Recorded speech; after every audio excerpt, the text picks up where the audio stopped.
Epione pain management and regenerative centre. ఇక మీ నొప్పులు శాశ్వతం కావు. హైదరాబాద్ బీజేపీ పార్లమెంట్ అభ్యర్థి అటు మాధవలత మనతో ఉన్నారు. ఒక్కసారి మాట్లాడించే ప్రయత్నం చేద్దాం. మాధవలత గారు, మీరు చూశారు అస్సాదు పురోహితుల వద్దకు వెళ్తున్నారు, కండువాలు కప్పుకుంటున్నారు. ఇదంతా మాధవలత విజయమే అనుకోవచ్చా? सुबह का भूला जब शाम को वापस आए तो क्या कहना चाहिए?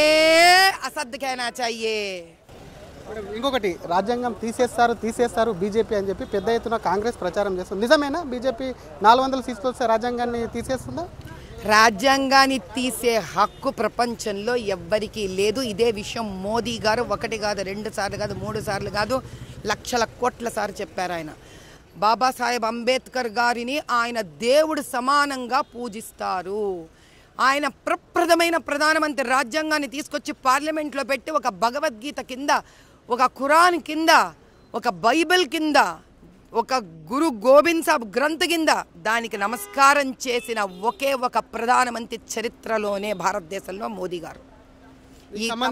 ఈ తప్పుడు మాటలంతా మాట్లాడేది, అడ్డమైన ఎడిటింగ్లు చేసి చేతగాని వాళ్ళు ఇంత దిగజారిపోయారంటే ఆశ్చర్యకరంగా అంతంత చదువుకొని ఇంత దిగజారిపోగలరా రాజకీయ నాయకులని మొదటిసారి కొత్తగా వచ్చిన నాకే అబ్బా అనిపిస్తోంది.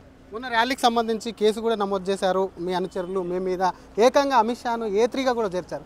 ఎలా చూస్తారు మేడం? అసలు టైంపాస్ అవ్వట్లేదే వీళ్ళకి. ఏమంటావు నాయనా? వీళ్ళకి టైంపాస్ అవ్వట్లేదు. ఈ ఇళ్లలో పిల్లలు కూర్చొని గేమ్స్ ఆడతాడు చూడు, స్క్రీన్ల మీద. పాపం ఎగ్జామ్స్ అయిపోయినాక ఖాళీగా వీళ్ళకి ఎట్లాగో ప్రజలు వీళ్ళని తని తరిమేశారు. వీళ్ళకి ఓట్లు పడట్లేదు. ఎన్నో ఏళ్ల నుంచి వీళ్ళు రాలేకపోతున్నారు. అర్థమైందా? ఏం చేస్తారు? నెమ్మదిగా కూర్చొని ఎడిటింగ్లు చేసుకొని అన్నీ సగం చెత్త మాట్లాడతారు. చిన్న పిల్లల్ని పాపం తొక్కిసెడాటలో ఎక్కడ ఇరుక్కపోతారని మా హోమ్ మినిస్టర్ గారు వాళ్ళని కాపాడడానికి స్టేజ్ ఎక్కిస్తే హరి దాని మీద కూడా మాట్లాడతారంటే స్థాయి నుంచి దిగజారిపోయారో దీన్ని బట్టి అర్థం. ఇట్లాంటి వాళ్ళ దేశాన్ని పరిపాలించాల్సింది నాశనం చేస్తారు వీళ్ళకి ఓటేస్తే. కమలం పువ్వు గుర్తుకే ఓటు వేయండి, మిమ్మల్ని, ఈ దేశాన్ని, దేశ భవిష్యత్తుని సంరక్షించుకోండి. మైనార్టీలు ఒకవైపు మాధవలత వైపు వస్తున్నారు. ఎందుకంటే అసౌద్దీన్ స్టంటు మార్చారు, హిందువుల దగ్గరికి వెళ్తున్నారు. ఇందాక చెప్పినట్టు తెలుగులో పాటలు కూడా రాయించుకుంటున్నారు మేడం. మైనార్టీ వాళ్ళు మీ దగ్గరికి ఎలా, మీకు ఎటువంటి రెస్పాన్స్ వస్తుంది? బతుకమ్మని తిట్టిండు, రామచంద్రుని తిట్టిండు, మా కౌసల్య అమ్మని తిట్టిండు, ఇంకా వర్కౌట్ భాగ్యలక్ష్మి అమ్మని తిట్టిండు.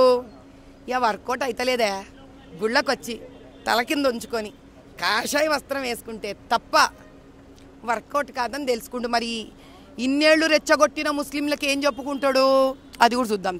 40 ఏళ్ళుగా అసౌద్ ఇక్కడ పాలిస్తున్నాడు. ఈసారి ఖచ్చితంగా కాషాయ జెండా ఎగరవేస్తారని చెప్పి అమిత్ షా అన్నాడు. ఎట్లా ఉంది మేడం అసలు మీకు? అట్లా ఏముంది? అసదుద్దీన్ మెడ మీద వేసిన కాషాయ కండువా ఉంది కదా, అదే తీసి ఎగరేస్తాం చూడండి. ఇది ఒకవైపు అసౌద్కు సంబంధించి కూడా అమ్మవార్లను కానివ్వండి, హిందూ దేవుళ్లను అనేక సార్లు అవమానించాడు. ఈసారి అదే దేవుళ్ళ వద్దకు వెళ్ళి మొక్కుకుంటున్నాడు. కాబట్టి ఆయనకు సంబంధించి 40 ఏళ్లలో అక్కడ ఉన్నటువంటి ఆయన కండువ ఏదైతే ఉందో ఆ కండువను తీసేస్తామని చెప్పి కూడా మాధవలత ధీమా వ్యక్తం చేస్తున్నటువంటి పరిస్థితి. కెమెరామ్యాన్ విజయ్తో శ్రీధర్, RTV హైదరాబాద్. మరిన్ని వీడియోస్ కోసం ఛానల్ ని సబ్స్క్రైబ్ చేయండి. లేటెస్ట్ అప్డేట్స్ కోసం వాట్సాప్ ఛానల్ ని ఫాలో చేయండి. అండ్ లింక్ డిస్క్రిప్షన్ లో ఉంది.